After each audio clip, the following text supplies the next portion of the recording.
Kehadiran Roy Suryo di sebuah acara klub mobil menuai kecaman sebab statusnya saat ini adalah tersangka kasus dugaan penistaan agama. Roy Suryo dijadwalkan kembali diperiksa hari ini.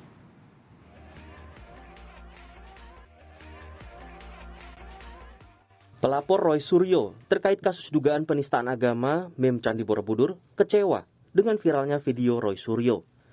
Dalam video itu, Roy muncul dengan penyangga leher dalam acara klub mobil sambil tertawa.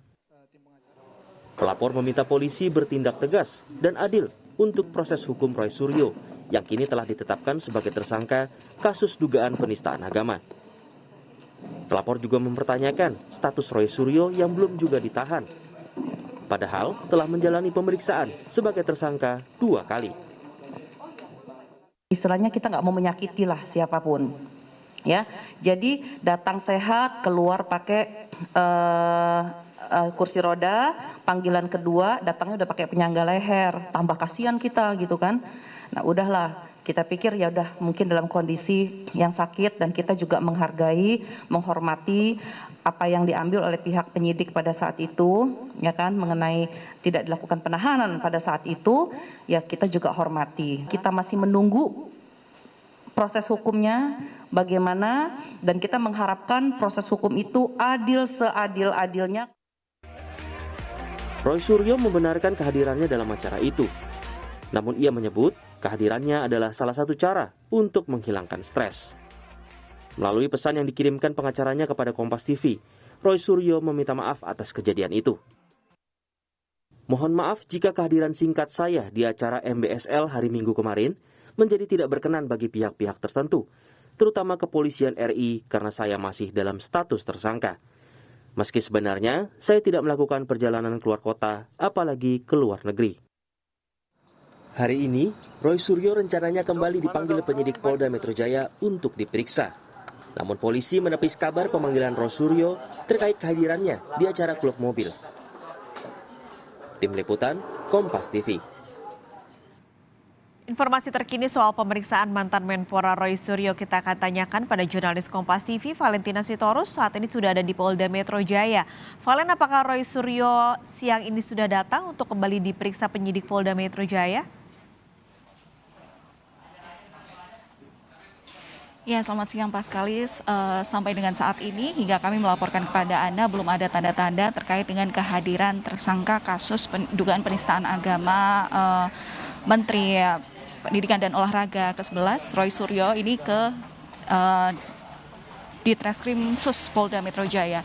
Tapi berdasarkan informasi yang kami dapatkan, tadi kami juga sempat mengkonfirmasi kepada Kabid Humas Polda Metro Jaya, dalam hal ini adalah Kombes Zulpan, bahwa memang pemeriksaan nanti akan dilakukan hari ini. Tapi terkait pukul berapanya, kami belum sempat mendapatkan data detail begitu, meskipun teman-teman media sudah menyampaikan bahwa terkait dengan surat yang dilayangkan oleh tim penyidik kepada pihak tersangka, dalam hal ini ada Roy Suryo, ini tertulis pada pukul 10.00 waktu Indonesia Barat. Tapi setelah 1 jam menunggu sejak awal undangan pemeriksaan ini dilayangkan, begitu kami belum ada tanda-tanda. Dan mengingat ini adalah hari Jumat, nanti juga akan ada ibadah salat Jumat, begitu ada juga kemungkinan yang mungkin muncul juga tadi pada rekan-rekan media disampaikan tim penyidik bahwa pemeriksaan kemungkinan akan dilanjutkan pada akan dilaksanakan maksud kami pada pukul 13.00 waktu Indonesia Barat.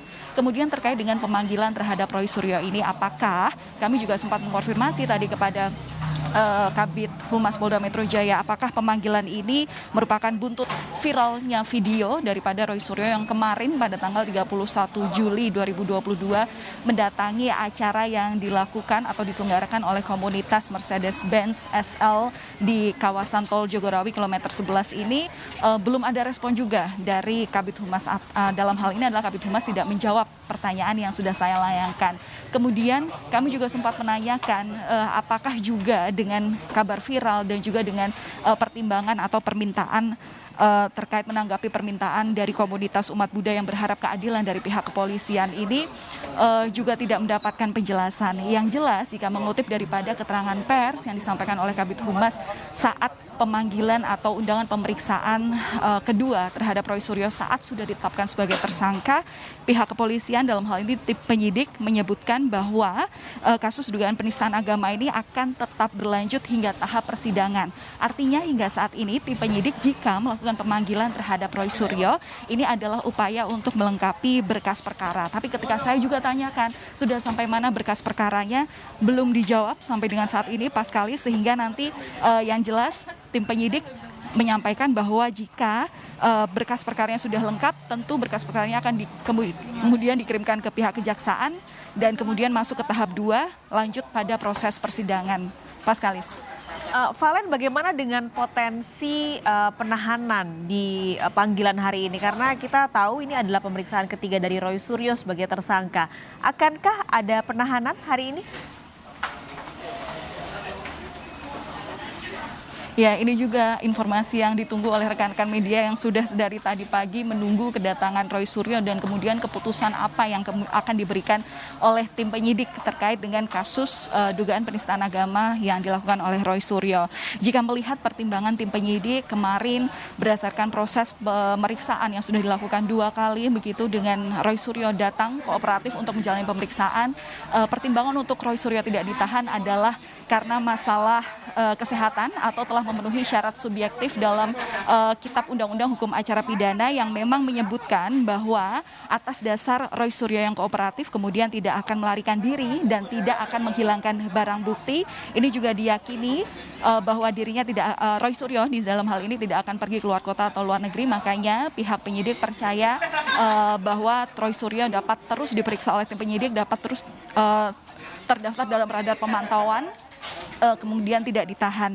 Tapi memang jika melihat dari undang-undang, dalam hal ini adalah Undang-Undang Nomor 8 KUHAP begitu ya, penahanan ini juga dilakukan karena tidak adanya kekhawatiran dan juga melihat syarat objektif yang disebutkan bahwa penahanan hanya dapat dikenakan terhadap tersangka atau terdakwa yang diduga melakukan tindak pidana yang diancam dengan penjara 5 tahun atau lebih. Jika melihat kasus daripada Roy Suryo mundur ke belakang ini juga Paskalis saudara, Roy Suryo ini telah ditetapkan sebagai tersangka pada 22 Juli 2022 dijerat pasal 28 ayat 2 junto pasal 45 Undang-Undang Nomor 19 tahun 2016 tentang informasi dan transaksi elektronik. Penyidik juga menjerat Roy Suryo dengan pasal 156A Kitab Undang-Undang Hukum Pidana KUHP tentang penodaan agama dan pasal 15 Undang-Undang Nomor 1 tahun 1946. Tentu kami juga akan menunggu apakah memang pemanggilan Roy Suryo ini menjadi buntut daripada sikap Roy Suryo yang kemarin sempat viral di media sosial dan juga permintaan daripada komunitas agama Buddha yang menuntut adanya keadilan dari pihak penyidik terhadap tersangka Roy Suryo. Paskalis. Jadi kita nantikan hari ini bagaimana jalannya pemeriksaan yang ketiga Roy Suryo. Terima kasih Valentina Sitorus melaporkan dari Mapolda Metro Jaya.